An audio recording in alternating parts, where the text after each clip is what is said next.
Hello guys, welcome to the new episode of fire script. কালকে episode দেওয়া যায়নি, একটু অন্য কাজে ব্যস্ত ছিলাম।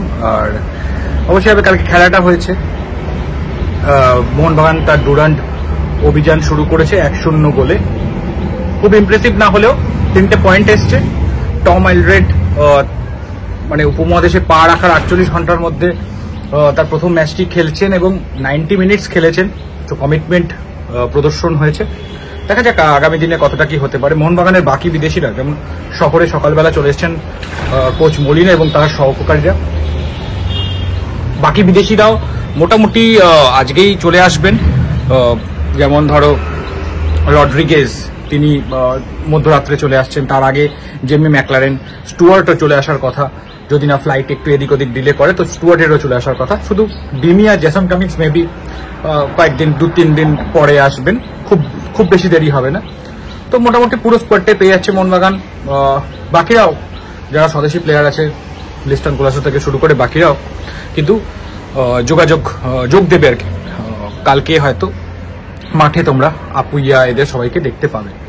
তো আমি লিস্টন কোলাসোটা বললাম এই কারণে যে লিস্টন কোলাসো নিয়ে কিছু সমস্যা দেখা যাচ্ছিল সোশ্যাল মিডিয়ায়, সেটার সঙ্গে কিন্তু তার ট্রান্সফারের কোনো মিল নেই।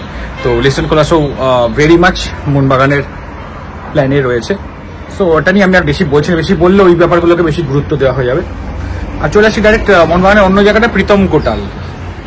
যেরকম আমি 4-5 দিন আগের ভিডিওতে বলেছিলাম যে প্রীতম কোটালের ডেভেলপমেন্টটা মোহনবাগানের তরফ থেকে প্রীতম কোটাল ডান্ডিল। এবার কথাটাকে ভুল অপব্যাখ্যা করো না।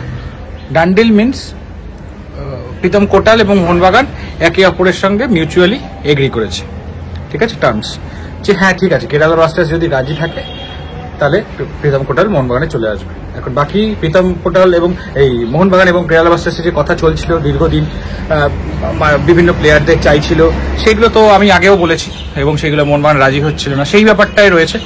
তো আজকে যেহেতু কেরালা ব্লাস্টার্স শহরে আছেন, কলকাতায় এসে গেছে, হ্যাঁ, কেরালা ব্লাস্টার্স টিম নিয়ে।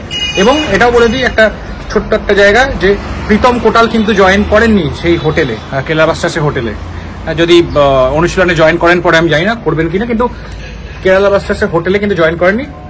প্রসঙ্গত বলে রাখা ভালো, যারা আগের এপিসোডগুলো ফলো করেনি, যে প্রীতম কোটাল কিন্তু তার বাবার শারীরিক অসুস্থতার জন্য চলে এসেছিলেন কলকাতাতে।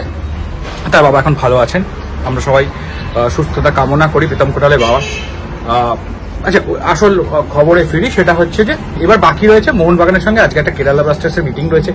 নট শিওর যে এই মিটিংয়েই সবকিছু ডিসিশন এসে যাবে, বাট আমি এক্সপেক্ট করছি পার্সোনালি যে এবার ডিসিশন এসে যাওয়ার কথা, অনেক কথা হয়েছে, এবার ডিসিশন এসে যাওয়ার কথা। যদি আজকে না হয়, তারা শহরেই থাকছেন, আরো 2-একটা সিরিজ অফ মিটিং লাগতে পারে, বাট আমি পার্সোনালি এটা এক্সপেক্ট করছি যে আজকে হয়ে যেতে পারে। তো সেক্ষেত্রে তোমরা বিভিন্ন সোর্স থেকে খবর পেয়ে যাবে অলরেডি।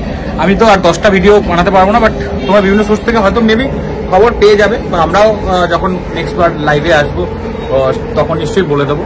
কিন্তু আমি প্রীতম কোটাল নিয়ে পুরোটাই কনফিডেন্ট যে প্রীতম কোটালের তরফ থেকে তো পুরোটাই ডান ডিল হয়ে বসে আছে। বাকি রয়েছে যে তার সঙ্গে সোয়াপে কাকে দেওয়া হবে সেই ডিসিশনটা বাকি আছে, বাকি কিন্তু কোনো জিনিস বাকি নেই। আরো কিছু রিউমার অন্যরা ছড়াচ্ছিলেন, অনিরুদ্ধ থাপা ইস্ট বেঙ্গলে, প্রীতম কোটাল ইস্ট বেঙ্গলে যেতে পারে। একদম অসত্য কথা, আমি একদম ডাইরেক্ট মিথ্যে কথাটা বললাম না, অসত্য কথা বলছেন তারা, আন্দাজ করে একটা বলার চেষ্টা করছেন, কিন্তু সেটা ঠিক নয়। হয়ে গেল হেক্টর ইউস্তে কথা অনেকদিন আগেই জানিয়েছিলাম আপনাদের। তো হেক্টর ইউস্তেটা কিন্তু অনেক দূর এগিয়ে গেছে বলে আমার ধারণা। এবার শৈশবও তো এগিয়ে থাকতে পারে, আই ডোন্ট নো, কিন্তু অনেক দূর এগিয়ে গেছে ইস্ট বেঙ্গলের পথে। কেন নিলেন, কি নিলেন, একবার সই করার পর তারপর সেটা নিয়ে আলোচনা করাটা ঠিক হবে।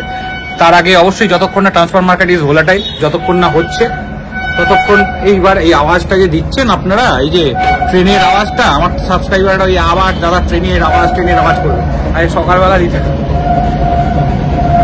আচ্ছা, এই ট্রেনের আওয়াজটা একটুখানি আপনারা সহ্য করে নিন। আর আমি এপিসোডটা শেষ করিনি, ছোটোর মধ্যে হয়ে যাবে, তাহলে আবার ট্রেনের জন্য কাটতে হবে ভিডিওটা। তো ট্রেনের জন্য ভিডিওটা কাটা আমি খুব একটা পছন্দ করি না, ভিডিওটা একবারেই বলার চেষ্টা করি। লিস্টন কোলাস হয়ে গেছে, প্রীতম কোটাল হয়ে গেছে, হেক্টর ইউস্তে হয়ে গেছে, সবকিছুই হয়ে গেছে মোটামুটি, আমি মনে হয় কভার করে নিয়েছি। বাকি যদি কিছু বাকি থাকে, আজকে মেরিনাস বেস ক্যাম্পের একটা লাইভ রয়েছে, চ্যারিটি লাইভ। সেই চ্যারিটি লাইভটায় আমি উপস্থিত থাকবো, তাদের ইউটিউব চ্যানেল থেকে ওটা লাইভ হবে। ইউনাইটেড স্পোর্টস, তোমরা সবাই জানো নবাবদা নবাব ভট্টাচার্যর ক্লাব, তো তাদের জন্যই কিছু চ্যারিটি প্রোগ্রামে একটা রয়েছে, তো ওইখানে আমি উপস্থিত থাকবো, ওইখানে দেখা হবে। যদি কিছু প্রশ্ন থাকে ওখানেও করতে পারো, তোমরা সবাই ওখানেই জয়েন করো। আর বাকি আর কি বলার আছে, আমি কিছু বলার নেই ট্রান্সফার নিয়ে, এক্ষুনি আর কিছু বলার নেই। জাস্ট ওই প্রীতম কোটালের জায়গাটা নিয়ে আমি খুব শিওর এখন, বাকি তো দেখো আমি শিওর হলে তো হবে না, ট্রান্সফার মার্কেট ইজ ভোলাটাইল। চলো, এমনি ভিডিওটা ভালো লাগে থাকলে লাইক করো, কমেন্ট করো, শেয়ার করো, যারা নতুন আছে অবশ্যই সাবস্ক্রাইব করে বেল আইকনটা ক্লিক করে দিও। দেখার মতো টাটা।